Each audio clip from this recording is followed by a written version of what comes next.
नागपूर महानगरपालिकेत 1000 घरकुल योजनेबाबत मुख्यमंत्र्यांचे अभिनंदन।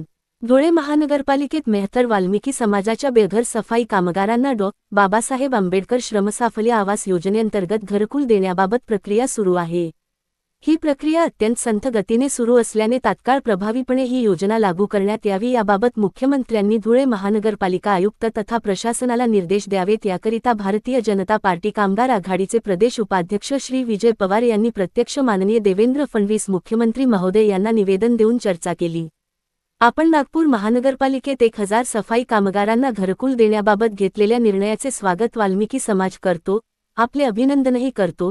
त्याचप्रमाणे धुळे महानगरपालिकेतील वाल्मिकी मेहतर समाजातील सफाई कामगारांनाही आपण तात्काळ घरे उपलब्ध व्हावी यासाठी आयुक्तांना निर्देश द्यावेत, याबाबत विनंती करण्यात आली।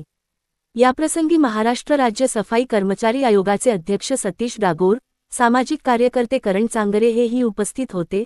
माननीय मुख्यमंत्री महोदयांनी तातडीने निवेदनावर शेरा मारून संबंधितांना तात्काळ कारवाईचे निर्देश दिलेले आहेत।